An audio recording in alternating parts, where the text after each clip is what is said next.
Léon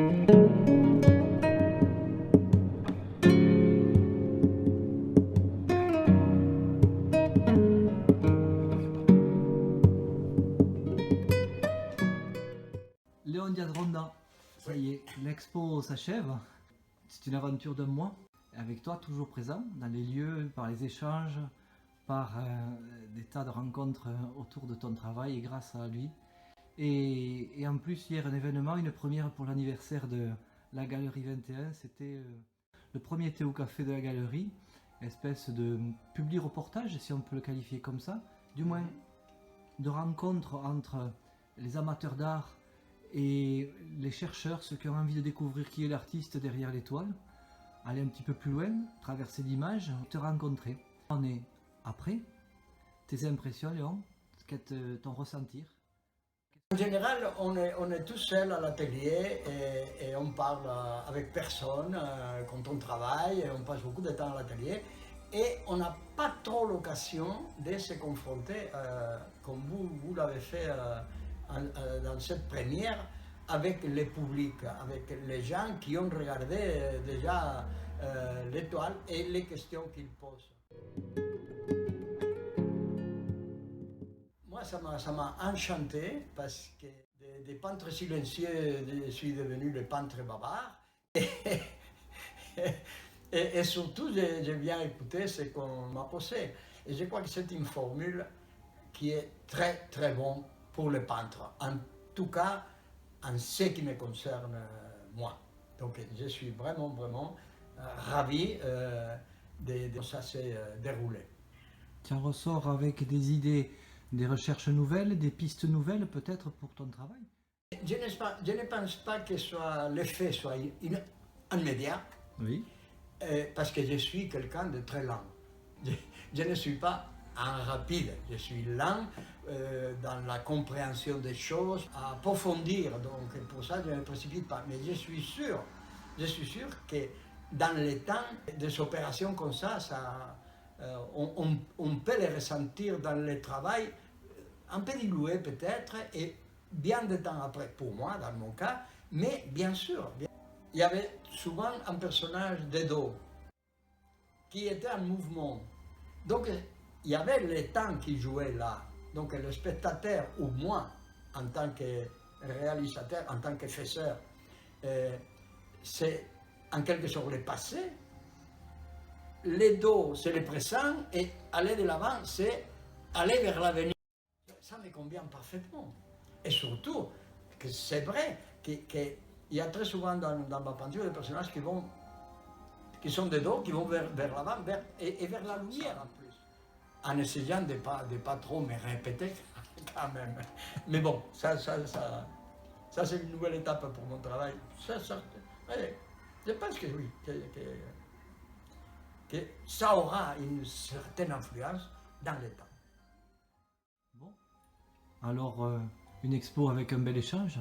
Merci Léon. Complètement, et merci à vous. Et la galerie, ça m'a semblé en plus très lumineuse, très accueillant. Je ne sais pas comment dire, moi et mes tableaux se sont sentis très bien dans ces lieux. Ça, je l'ai ressenti très profondément. Donc, merci beaucoup, et pour d'autres aventures, je suis prêt. Bah, allez, on part ensemble, on continue ensemble. Merci encore à toi. Allez, au revoir, à bientôt. À tout bientôt. À tout bientôt. Nous avons fait le choix de laisser tourner la caméra pour partir à la découverte de ces reporters du jour. Ils ont su faire parler l'invité, Léon Diaz-Ronda. Et grâce à leur pertinence, ils nous ont révélé l'importance de l'échange entre un artiste et le public. Merci à tous pour votre participation à cette émission. Allez chez toi. Donc, Léon, je te présente donc Bonjour. Buenos días, señor. Buenos días. Carmen Castellví Soler. Encantado.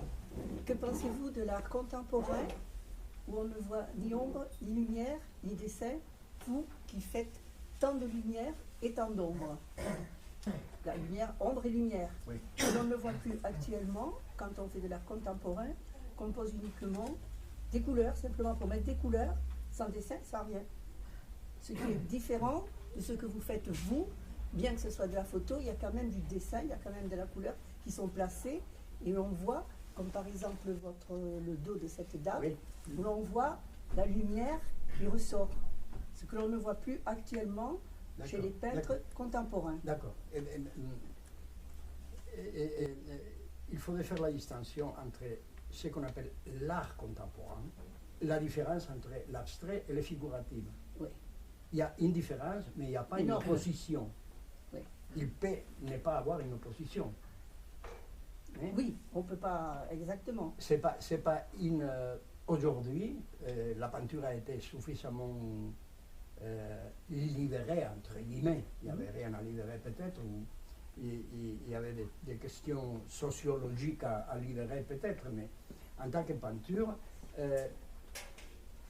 on peut s'exprimer par de la peinture qu'on appelle abstraite, Oui, parce que c'est pas seulement poser des couleurs, c'est organiser une structure qui n'est pas figurative sur une surface qui vient. qui est plate Oui, et qui donne cette notion de profondeur à travers les couleurs, des émotions, etc. Ça n'est pas, pour moi, en opposition avec ce qu'on appelle les figuratives, oui, où il y a la figure humaine Et le ou travail. autre.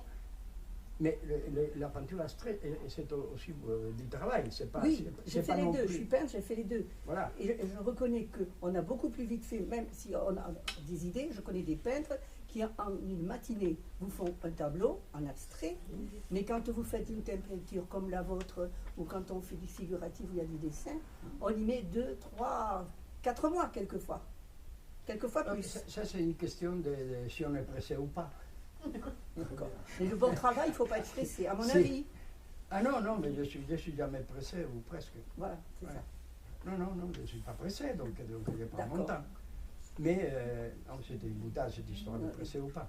Mais bon, pour moi, il n'y a pas une opposition, c'est des émotions différentes, c'est des façons de s'exprimer différentes. Mais il y a de la très mauvaise peinture abstraite, il y a de Oui. la très mauvaise peinture Exact. figurative, Exact. il y a de la très bonne peinture abstraite et de la très bonne peinture figurative. D'accord.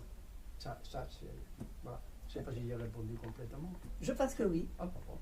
Je pense que oui. Merci beaucoup. Muchas gracias, señor. Vous Je vais- voulez oui, aussi, oui, parce je vais que- te donner Et je vais vous laisser, parce que je vais en rendez-vous chez mon coiffeur. Chez le coiffeur.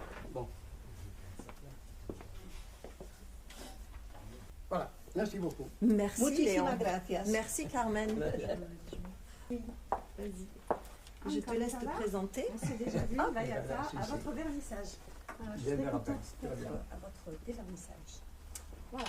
Donc, petite question. Je voulais savoir si l'inspiration vous était possible sans vos personnages. L'inspiration.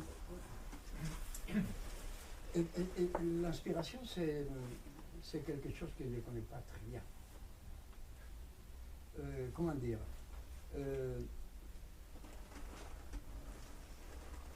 je crois quand on est immergé dans un travail, quand on est pris par ce travail. Si on appelle ça l'aspiration, mais si l'aspiration c'est comme on faisait une image dans le 19e siècle, la mousse, voilà un personnage, la mousse qui descendait, qui t'invitait, etc. Et j'ai toujours pensé que si ça existait, il faudrait que quand elle descende me voir, il faut que je sois à mon atelier, parce que si je suis au bistrot, je ne peux rien faire. Donc, je veux dire que c'est une question de travail, même si ça a une mauvaise presse. Hein? Mais c'est beaucoup d'être là. Et les choses surgissent. De toute façon, dans ma façon de travailler, l'inspiration, il faut que ce soit presque continu. Parce que je commence par me balader, par regarder, et à ce moment-là, faire des photos. Donc, après ces photos, je vais les travailler, je vais voir ce qui m'intéresse, je peux éliminer des choses. Rajouter, c'est rare, parce que pour moi, c'est très difficile de rajouter.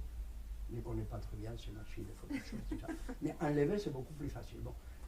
Donc après, il faut passer à l'atelier, il faut passer à la couleur, tout ça c'est des processus très, très longs.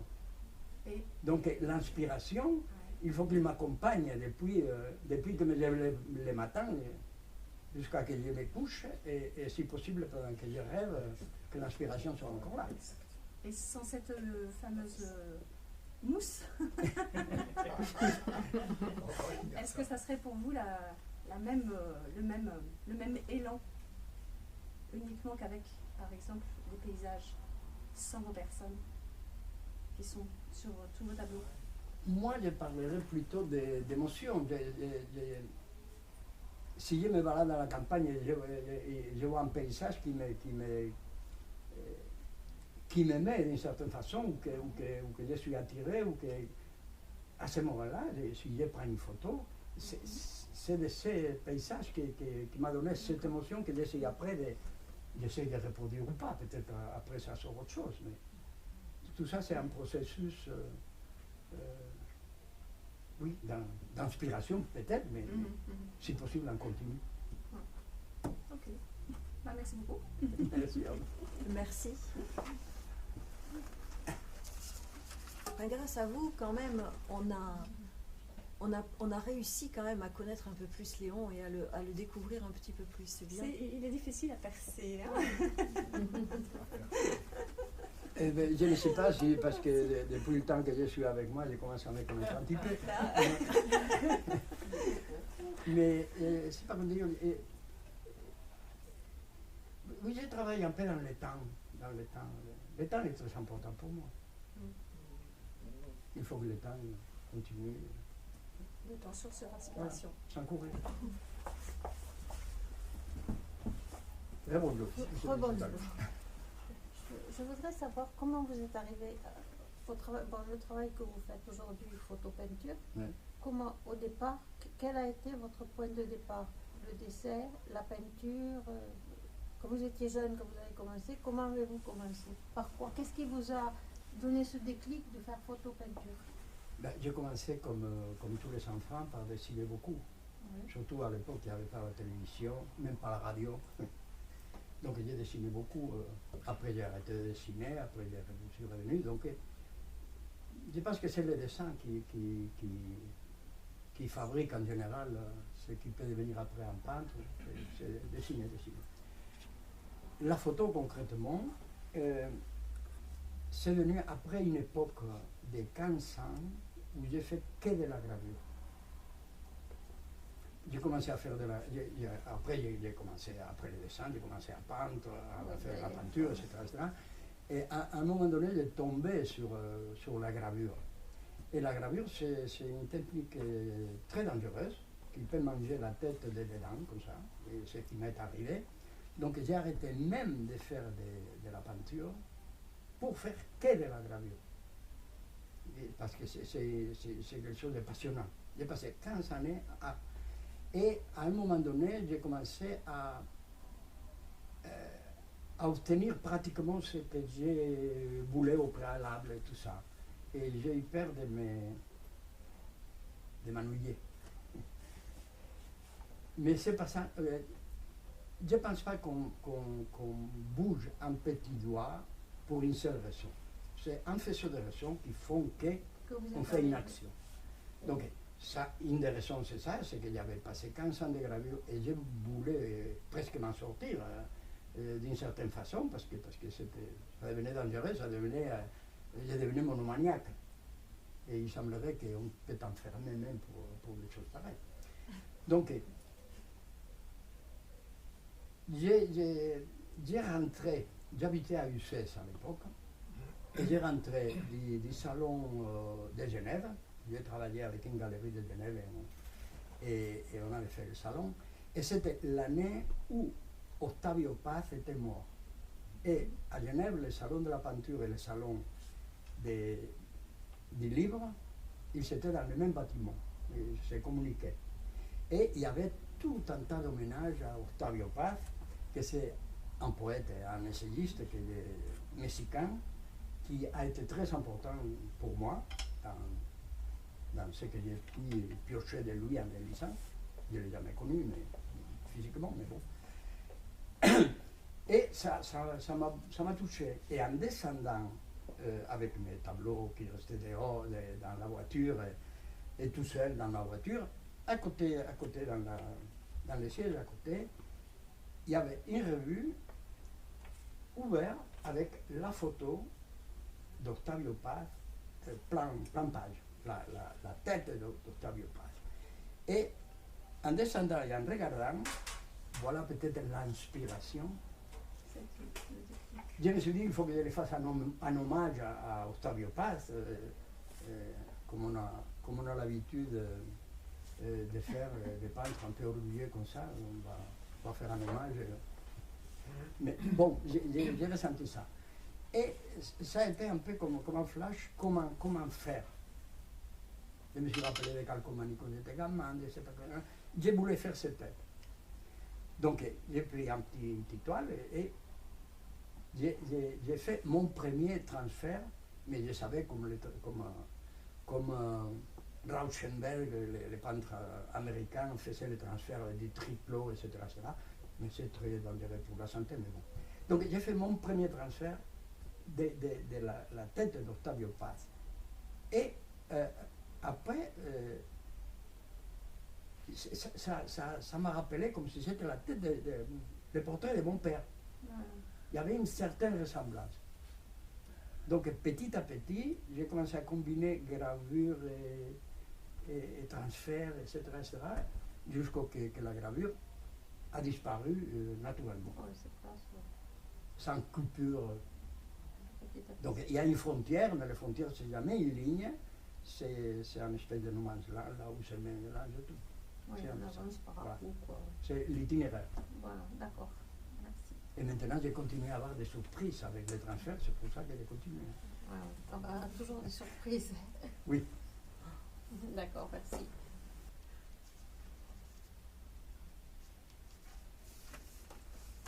Merci beaucoup. Merci. Bonjour. Une question juste. Vous parliez de temps tout à l'heure, qui était très important. Ouais. Et c'est vrai qu'en regardant vos œuvres, je me demandais s'il y avait vraiment une histoire de temps vraiment derrière. Parce qu'on voit que parfois certaines prises sont tournées plus vers le dos des personnes, on voyait plutôt l'avenir, d'autres plutôt par-dessus ou sur le côté. Pour moi, ça faisait plus le présent. Et d'autres de face, on voyait plus le passé. Alors, je ne sais pas s'il y avait vraiment pour vous cette histoire de temps qui vous tenait à cœur. Oui,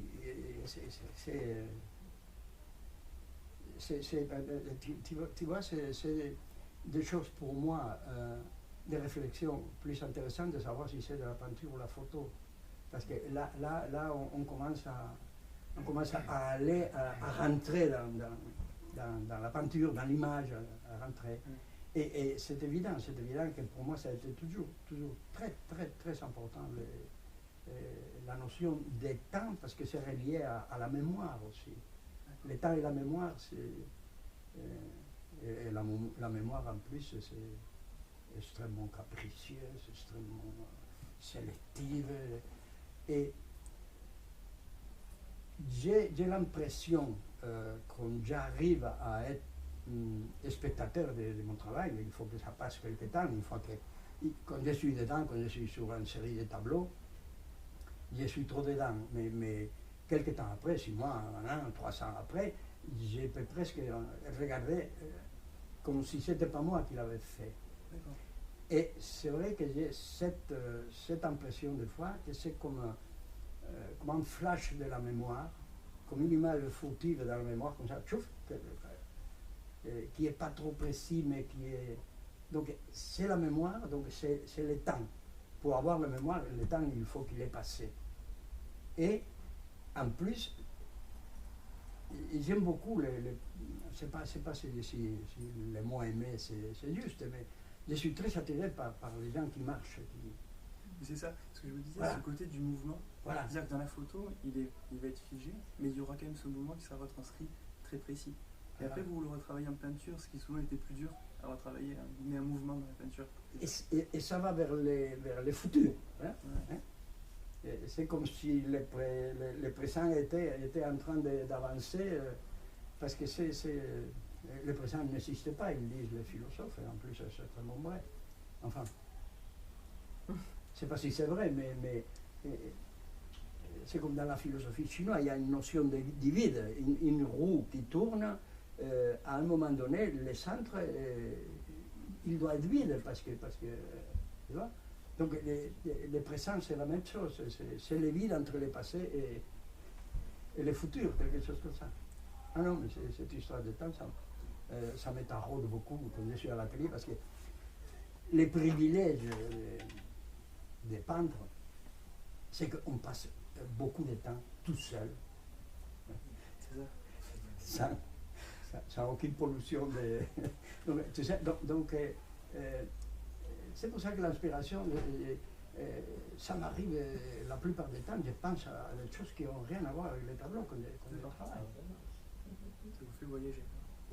Oui, mais ça c'est fait. Quand vous les re-regardez, vous ne repensez pas à ce moment où vous aviez pris la photo, ou même au moment où vous avez refait la peinture.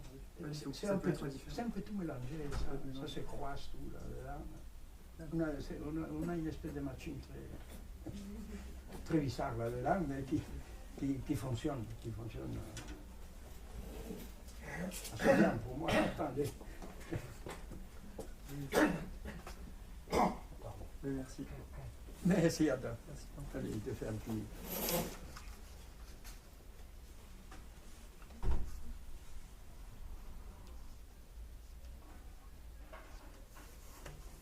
Merci beaucoup. Merci. Vamos a ver. En ce moment, tout à l'heure, une personne t'a posé la question sur l'art contemporain. En ce moment, aux abattoirs de Toulouse, il y a une rétrospective sur le nouveau réalisme. Cette rétrospective, comme beaucoup d'expositions, dans les grandes expositions, sont présentées par des critiques d'art. En l'occurrence, aux abattoirs, c'est Pierre Estany. Et la question que je vais te poser, quels ont été tes contacts avec des critiques d'art? Est-ce qu'elles t'ont apporté quelque chose dans ton travail? Qu'est-ce que tu en as retenu? Pourquoi j'ai continué à travailler? Question idiote. D'abord, il faut se poser la question de cette notion de travail. Mon frère le pirate disait que le travail est tellement, ça doit être tellement mauvais le travail, qu'on te paye même pour le faire. C'était très ironique de sa part, mais lui était un bon fainéant. Donc, est-ce qu'on peut... oui, on peut parler de travail quand on fait de la peinture, mais c'est une grande jouissance de mettre de la couleur, tu vois, il y a une surface plate, et là, il faut y aller. Il faut. Donc, c'est comme si tu commençais à te créer des problèmes que tu les résous après. Hein? Donc, c'est une jouissance, c'est un jeu, c'est un travail, mais c'est un travail très amusant. C'est pas un travail, même s'il y a des moments qu'il faut faire, il faut tendre les toiles et tout ça, etc. Mais, ça c'est question de travail. Et j'ai continué à travailler parce qu'il y a encore ce plaisir de faire. De faire ou de dire? Ou les deux? Non, de faire. De dire, bon, bah, maintenant je le dis parce que vous me le demandez. Sinon je ne me le dis pas à moi constamment. Je le sens, donc c'est suffisant. Oui, dans ma trajectoire, j'ai quelqu'un qui m'a beaucoup aidé dans le sens qu'on a beaucoup parlé de peinture et d'autres choses, mais évidemment c'est quelqu'un peut-être qui n'est pas connu, en France, parce que c'est un critique d'art et un poète lui-même espagnol qui s'appelle Tomás Paredes. Voilà. Et il est le directeur de l'association de critiques d'art de Madrid aujourd'hui. Donc chaque fois que je descends à Madrid, je les vois, on parle, on mange ensemble, etc. Et c'est curieux parce que je l'ai connu en France, je l'ai connu à Paris dans un salon qui s'appelait Saga de gravure.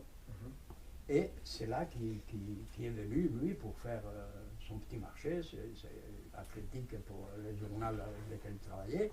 Et on a coïncidé là-bas, on a commencé à parler et on s'est pris d'amitié et on se voit très régulièrement. Donc, c'est quelqu'un qui connaît beaucoup de choses. Donc, en parlant avec lui de ça, il a beaucoup écrit sur moi.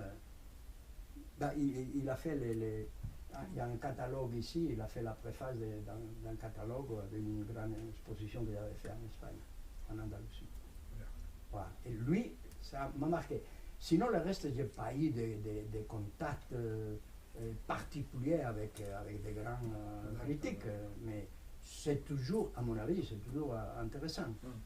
Mais des fois, ce n'est pas celui qui fait la critique d'art obligatoirement qui va t'aider à faire ton chemin. Ça peut être un copain écrivain ou quelqu'un que tu connais autrement, où tu échanges évidemment des peintures ou de littérature et forcément de la vie. Parce qu'au fond, si la peinture ou la philosophie ou la littérature ne sert pas à modifier un petit peu en toi ta façon de vivre, ça ne sert pas à grand chose.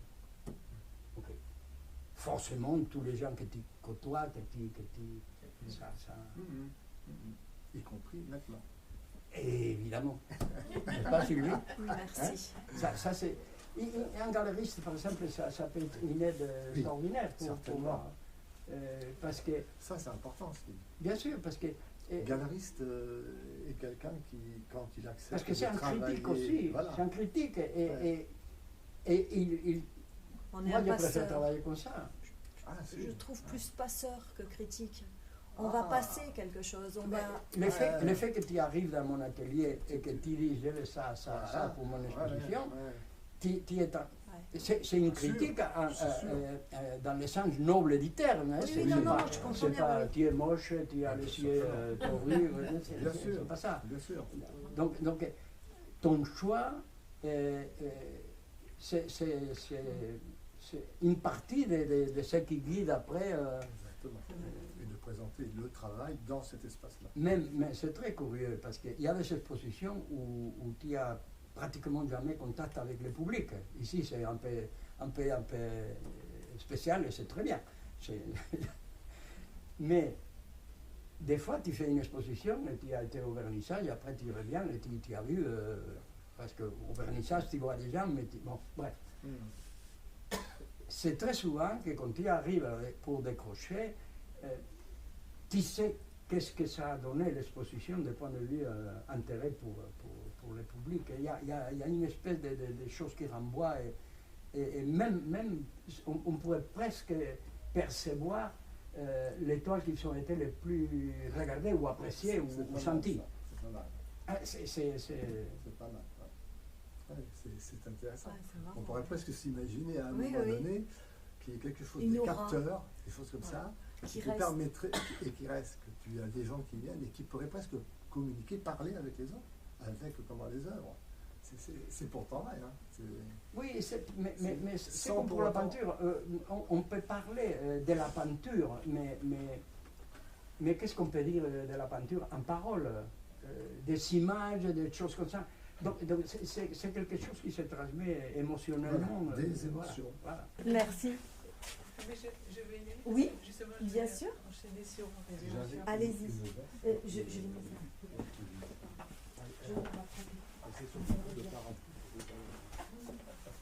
Merci.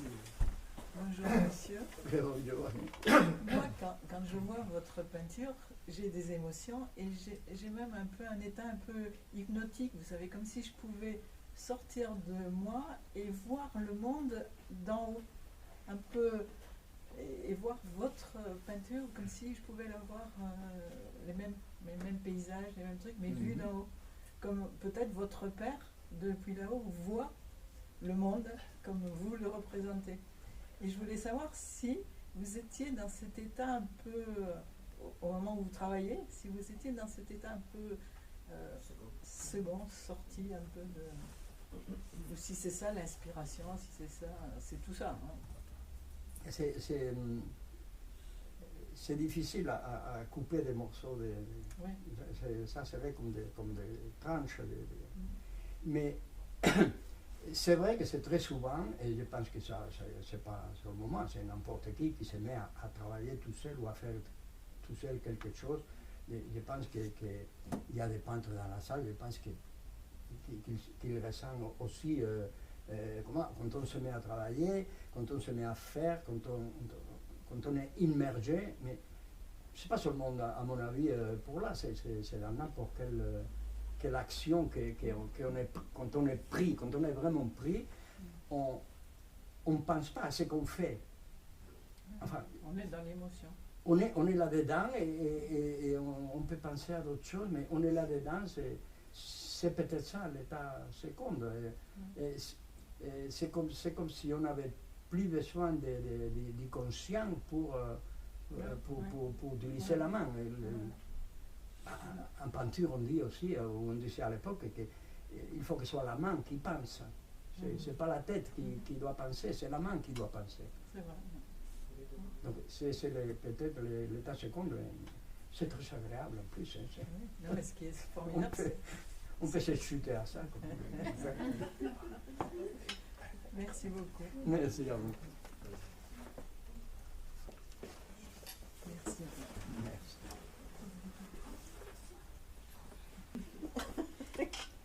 Bonjour. Oui, tu dis ce que je pense en fait, ce que tu dis sur la peinture, ça me concerne aussi.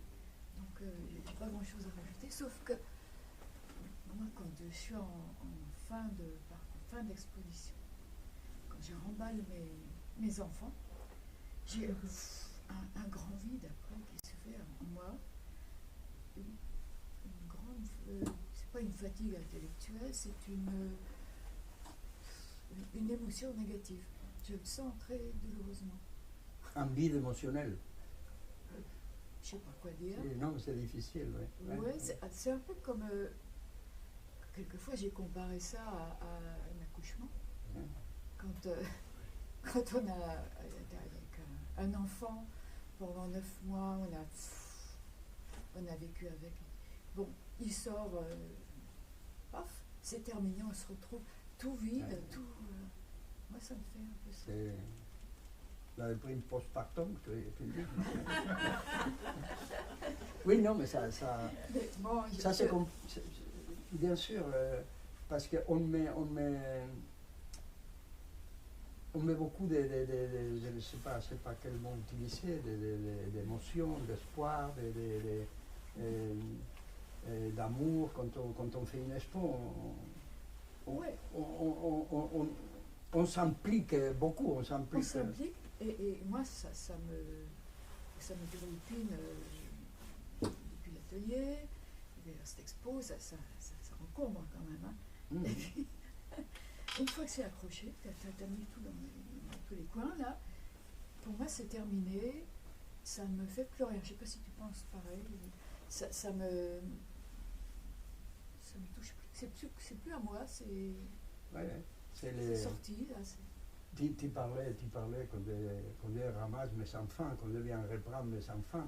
Mais c'est un peu ça, c'est un peu, on peut faire la même image encore, enfin, l'image dans ce sens-là, c'est comme si tu sévrais tes enfants, si tu les envoyais pour qu'ils fassent sa vie. Hein? Tu les lâches dans la nature. Voilà. Ils sont grands, il faut qu'ils vivent tout seuls. Maintenant, il faut qu'ils se débrouillent tout seuls. Allez, toi, tu vas te débrouiller tout seul. Toi, tu vas trouver ton mur à toi, etc. C'est pour ça que je connais des gens qui ne veulent pas vendre leur pain, laisser partir leur toile. Ça m'est arrivé à moi au début, si on peut dire. Au début, quand j'ai commencé, j'avais des choses que j'ai gardées dans des tiroirs, que je ne montrais pas, parce que je ne voulais pas que ça parte. Mais ça m'est passé dans le temps, précisément à cause de ça, parce que il faut qu'ils vivent leur vie. Oui, puis une fois qu'on s'est un petit peu posé le regard dessus, voilà. Et il y a une question vachement matérielle aussi. C'est que on n'a pas beaucoup d'espace toujours pour stocker. Il faut faire de la place pour. Et il faut faire aussi un peu de vide pour refaire des choses. Oui, voilà. Oui. Il y a une cassure aussi. Ouais. Après une exposition, un moment après, on a envie de faire un petit peu de choses, de modifier. Oui. Ça t'arrive aussi? Bien sûr. D'accord. Bien sûr. Ah non, mais ça, on est à la même enseigne. Bon. Non, et en plus, pour reprendre après la première question, je crois, c'est que moi personnellement j'aime beaucoup ton travail et c'est un travail abstrait. Ça ne m'empêche pas de. Tu trouves que c'est abstrait? C'est la nomination courante. Oui, c'est ça, mais moi j'ai bien sûr, pour moi je ne fais pas de différence non plus. C'est pour ça que mais on ne peut pas dire que tu es figuratif comme moi. Absolument pas. Ah, oui, c'est une autre vision des choses.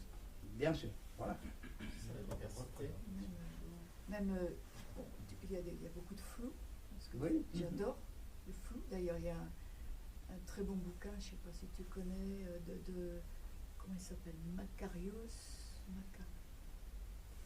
c'est quelqu'un, Bernard doit le savoir. Bernard, il faut aider. Michel Macarius, c'est ça oui. Michel Macarius, oui, qui a écrit un livre sur le flou en peinture. Alors, ça part de très loin, ça part de première peinture. Et c'est très intéressant. Mais on n'invente pas grand-chose. On dit toujours peut-être la même chose, mais chacun comme il est. Oui. La grande difficulté est de savoir comment on est. Oui, une fois qu'on sait comment on est, ça part. Oui. Puis on a toujours des pères, enfin. Ah bah évidemment. On continue comme on peut dessus. Je ne sais pas quelle était ma question, finalement. C'est une rencontre. Oui, c'est une belle rencontre en tout cas. Vraiment. Très belle rencontre. C'est intéressant. Ah oui. De la question, tu crois que mon art est abstrait ou pas?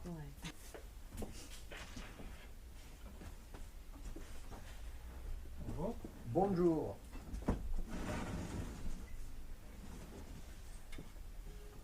Tu vas bien? Oui, merci, très bien. Et ma question, moi, ce serait plus sur un thème, sur le thème du temps. Oui. Parce que moi, je me suis lancé dans l'artistique, ça fait 4 ans. Et ma question serait comment on gère le temps. Alors, comment on trouve l'inspiration pendant 20 ans pour créer. Comment on fait pour créer pendant 20 ans en termes d'idées. Ensuite, comment on arrive à changer de thème au cours des années. Comment en fait le style évolue et comment les techniques changent. Voilà, quel est, le parcours en fait de l'artiste, comment il commence, comment il grandit et comment il finit. Est-ce que il y a des artistes qui changent tous les mois de style ou tous les ans, ou d'autres, est-ce que toute leur vie ils font la même chose? Et alors, en vous concernant, comment vous pouviez décrire votre parcours en termes de temps? Comment vous avez grandi avec votre style, vos idées, vos inspirations? Comment le temps a influencé votre travail en fait?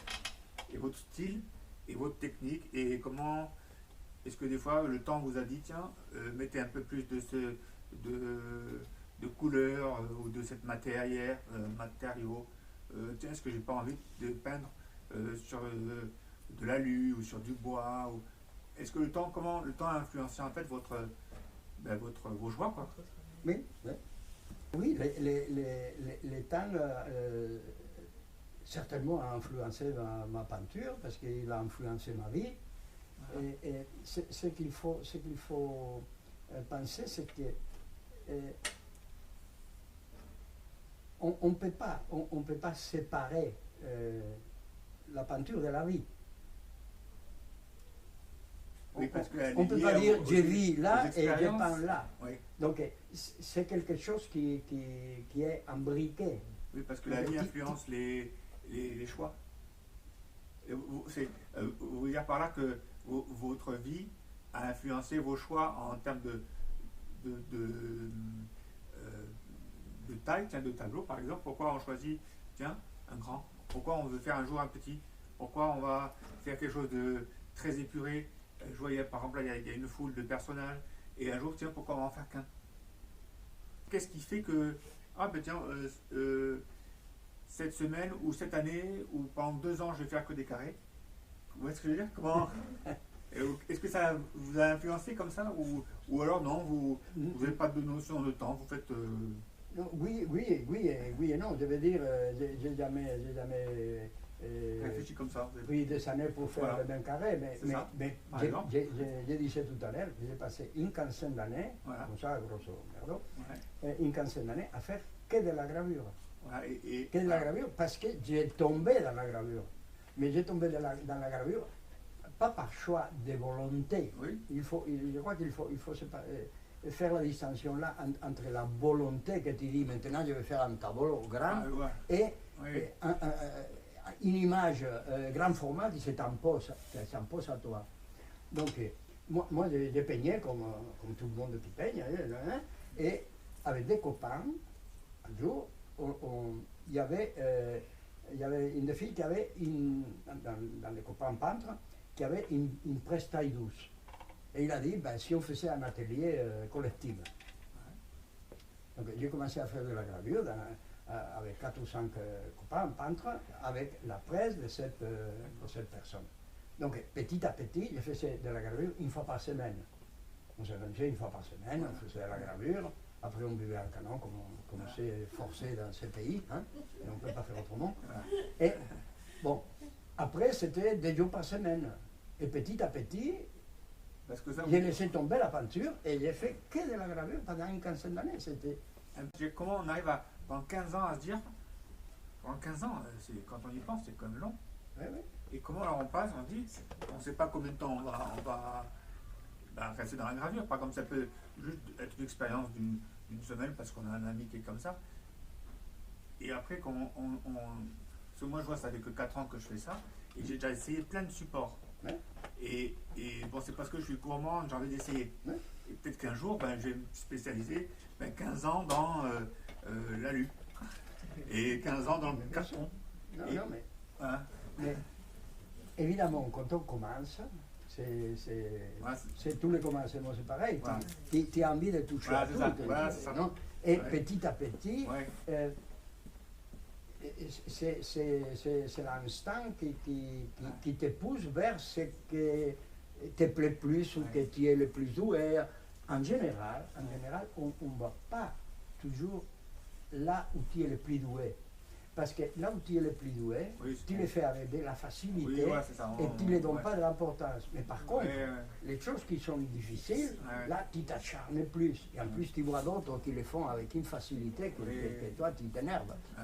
Mais bon, c'est parce qu'ils sont plus doués. Donc, après, c'est à chacun, à mesure qu'on grandit, certainement, on resserre.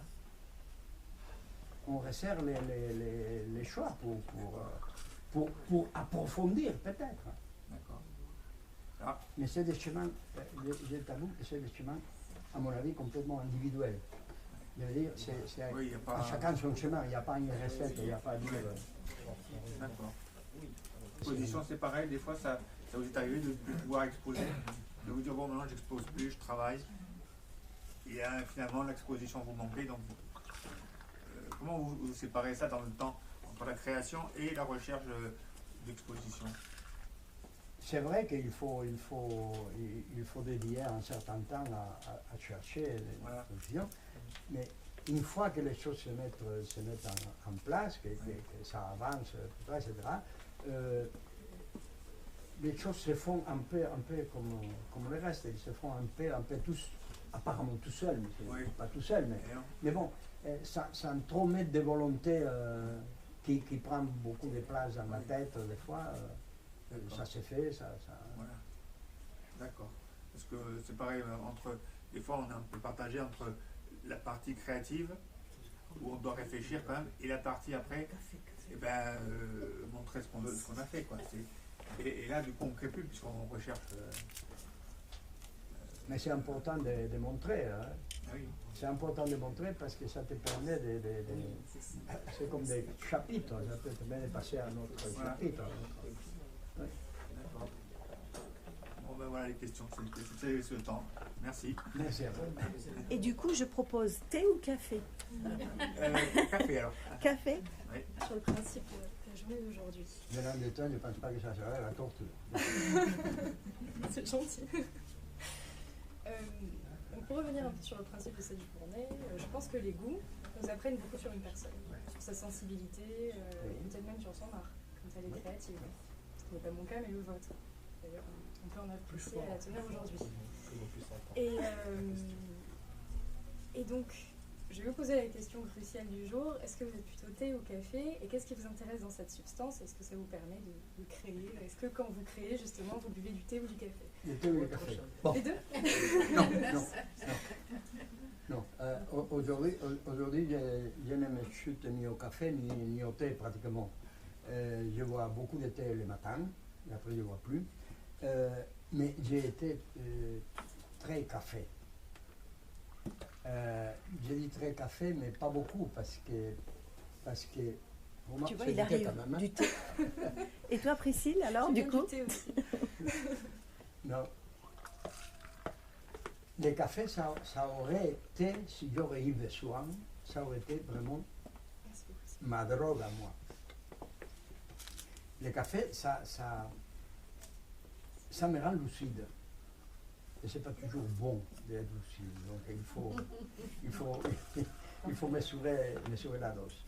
Mais je suis très, très, très sensible au café. Je me rappelle, j'étais jeune à Madrid, avant d'arriver en France, et j'ai vu un café dans une des premières cafétérias colombiennes qui se montaient à Madrid, etc. J'ai vu un café à midi, un café. J'ai passé des nuits que je n'ai pas dormi. Ah non, c'est pas une blague, hein, c'est pas une blague. Et il a fallu petit à petit que je m'habitue à boire un café après manger pour pouvoir dormir le soir. Donc, et ça m'est arrivé de rouler la nuit, hein, ça m'a donné, maintenant non, maintenant c'est fini, je suis rouler la nuit. Et il suffisait que je me bois un café avant de prendre la route, à 7 ou 8 heures du soir ou à 9 heures du soir, et vraiment impeccable. J'avais aucune envie de m'endormir. Donc les cafés, pour moi, ça aurait été vraiment ma drogue. J'aurais pas eu besoin d'autre chose. Et alors pour revenir à l'art, le café vous rend trop lucide pour pouvoir créer, c'est ce que vous disiez? J'ai toujours évité de travailler sous l'effet de n'importe quelle substance. Mais ça a été volontaire de ma part, hein, parce que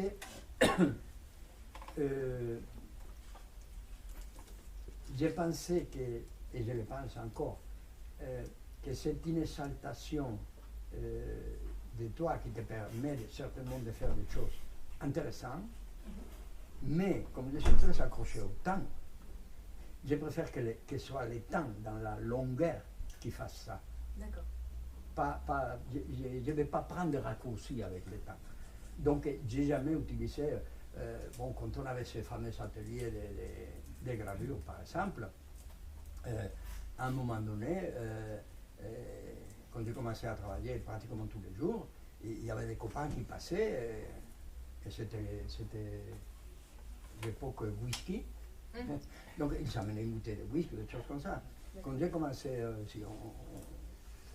on buvait, moi j'arrêtais de travailler. Les copains, ils continuent à travailler. Moi, mais ça, c'est une volonté de ne pas utiliser autre chose que le temps, que le faire, etc. D'accord.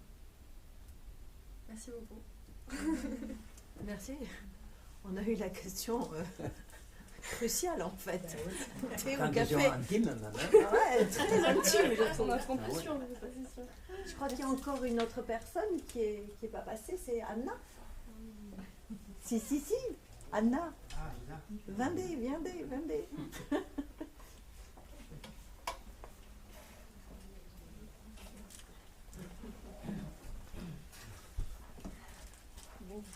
Bonjour Anna.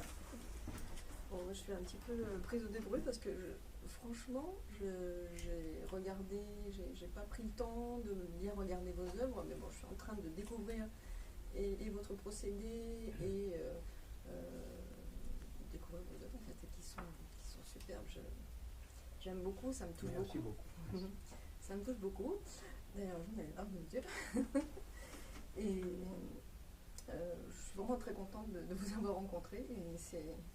Et j'ai pas particulièrement de questions, mais je suis vraiment très touchée par votre travail. Merci beaucoup. Ouais. Merci Anna. Ça fait du bien. Merci. Ça fait du bien. Je veux bien. Ah oui, même sans question. Même sans question, il n'y a pas de souci. C'est avec grand plaisir. Enfin, je suppose que même Léon doit être... Oui. Non, mais ça réchauffe. Ça réchauffe. Bonjour. J'aime bien vos œuvres qui sont pleines de lumière. Moi, je pose une question parce que je peins un petit peu, mais je me qualifierais de peintre du dimanche. Je peux faire une dizaine de toiles dans l'année.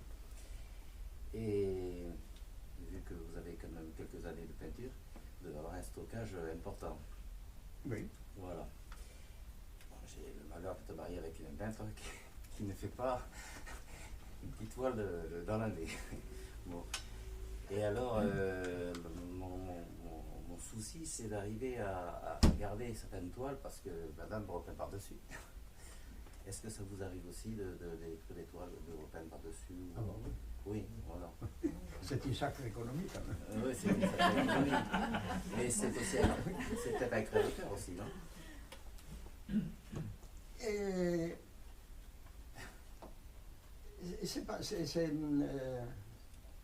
ça dépend où on se situe pour faire un jugement là-dessus, parce que évidemment, moralement, on n'aurait même pas le droit de régner ce qu'on a fait de mal. Mais bon, on a aussi le droit de dire ça ne me convient pas, je vais utiliser les supports. Mais qui est le juge là-dedans? Peut-être on se trompe soi-même. Enfin, on a beaucoup plus de chances de se tromper soi-même que sur le travail des autres. On lit plus facilement le travail des autres que son travail. On est trop impliqué. Hein? Il faut du temps. Mais une fois que le temps a passé, je crois qu'on est capable de dire bon, ça a beaucoup moins d'intérêt. Et ça a beaucoup plus d'intérêt, donc ça, je vais le garder. Au début, c'est un intérêt plutôt sentimental. Il y a même des toiles qui sont pas bonnes, mais qui t'ont permis de faire quelque chose pour avancer, etc. Donc ça, tu tiens et tu les gardes. Mais on n'est pas en Genève 24 heures sur 24. Hein? Donc, même le plus grand, même Picasso, il a fait des croûtes. Oui, c'est comme ça. Hein? Bon. Mais évidemment, ce qu'on appelle les marchés profitent de tout, si c'est signé. Donc ça, il y a une petite perversité. J'ai vu une grande exposition de Barcelone à Madrid, et une fois, il y en avait 150 ou 200 œuvres. Et c'était évident que tout n'était pas bon, parce qu'ils avaient tout pris. Ils l'avaient pas laissé détruire le moindre croquis qui n'a aucune importance. Mais comme c'est signé Barcelone, ça c'est pas bon. Donc, je m'abroge les droits de dire, toi, tu es raté, je vais te refaire autrement. Donc, un bon coup de blanc par-dessus, un machin, et je réutilise les supports. Et c'est intéressant de garder justement l'essentiel des œuvres pour pouvoir faire une rétrospective après. Oui. Ça, ce serait vraiment un truc super, parce que on arrive à ce que vous faites, c'est quand même... C'est bien. Oui, mais je pense pas que... on appelle pour le plan des époques, l'époque, on aussi l'époque comme ça, où chacun se donne des époques soi-même. Rarement on détruit tout, toute une époque. On détruit ce qui semble plus faible, ou moins parlant, ou je ne sais pas comment. Ça, c'est des jugements tout à fait personnels. Donc pour des rétrospectives et des choses comme ça, je pense qu'on a toujours... n'importe quel peintre, il y a toujours un des tableaux qui peut représenter ces moments-là. On voit bien le cheminement, de toute façon, dans les rétrospectives du peintre, c'est ce qui est intéressant. On peut le voir très clairement et c'est très sensible. Merci. Merci. Bernard?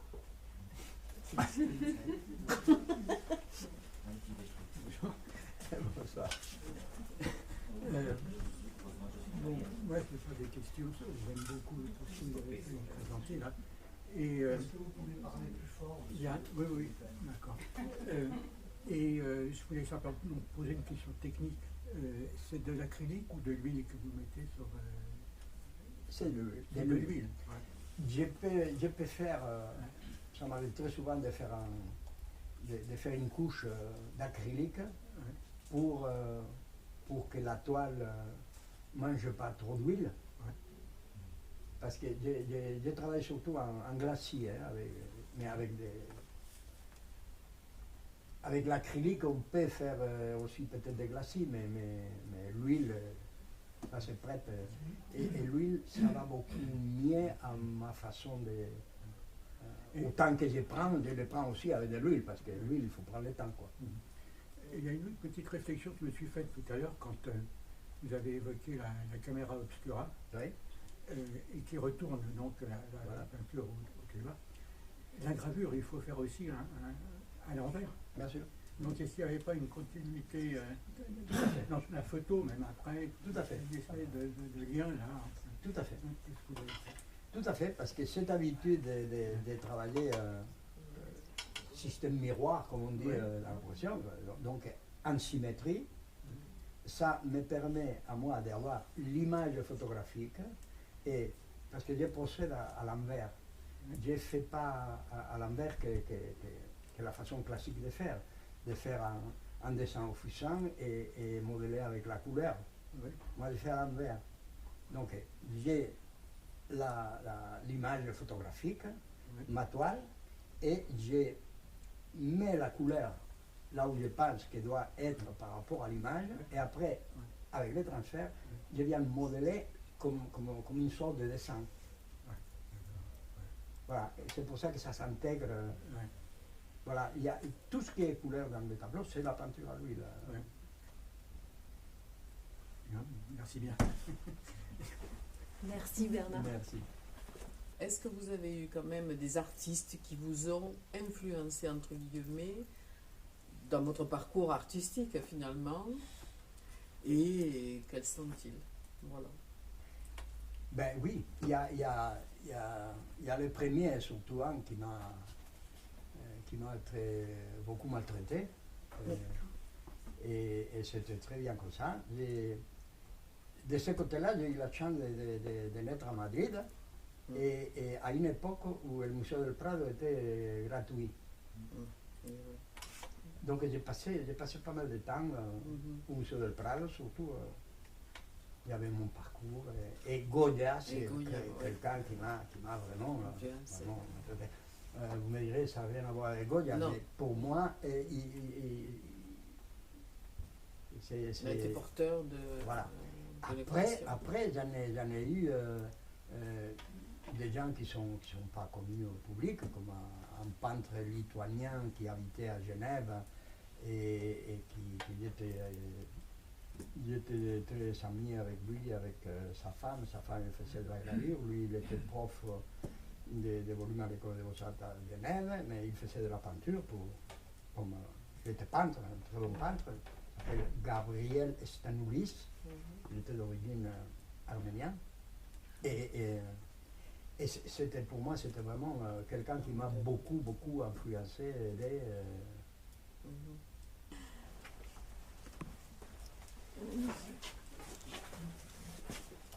Bonjour monsieur. Bonjour. Vous avez en partie déjà répondu à la question que je vous posais lorsque Paul tout à l'heure a évoqué le temps. Et moi je regardais vos œuvres que j'ai découvertes là maintenant. Et vous avez un peu parlé du mouvement aussi. Et je voulais savoir si c'était volontaire ou pas, ou enfin, dans toutes vos œuvres, à part peut-être une ou deux, il y a toujours cette impression de mouvement dans les personnages, mouvement évoqué sans doute un peu par le flou aussi. Hein. Est-ce que c'est quelque chose à laquelle vous faites spécialement attention? Est-ce que quelque chose auquel vous tenez, cette sensation de mouvement dans vos œuvres? Je ne pense pas qu'il y ait une volonté à 100% là-dessus. Mais je sais que je suis très influencé par le cinéma. Le cinéma, c'est l'image en mouvement. C'est captivant pour moi, c'est quelque chose, depuis que je suis tout petit. Le cinéma, c'est quelque chose qui me passionne. Et c'est comme une espèce de challenge, une espèce d'opposer l'image fixe à l'image en mouvement. Donc, évidemment, quand dans un lieu, il y a une image en mouvement, une télévision, machin, truc, moi, je vais toujours vers l'image en mouvement. Donc, lutter contre l'image en mouvement, donner à l'image fixe suffisamment de sens ou de vie ou de je sais pas quoi pour qu'il ne soit pas complètement phagocyté par l'image en mouvement. Pour le cinéma que j'adore, c'est peut-être un peu la racine de ces mouvements que j'aime imprégner dans l'image. Oui, c'est bien parce que c'est justement ce que je me disais tout à l'heure. Passiez de la photo, quelque part, à la peinture, à une œuvre picturale, et quelque part je me disais, mais on n'a pas l'impression que vous passez justement, c'est l'idée que j'ai eue un petit peu, du cinéma, parce qu'il y a cette impression de mouvement à la peinture. Voilà, c'est l'impression que ça donne vraiment. Voilà. Je pense que c'est plus lié au cinéma qu'à autre chose. Je vous remercie, monsieur. Voilà, c'est l'influence gaullesque du cinéma. Merci beaucoup. Merci à vous. Merci. Bon, ben, j'espère que ça vous a plu. Si lui, il a une question oui. à te poser. À moi? Oui.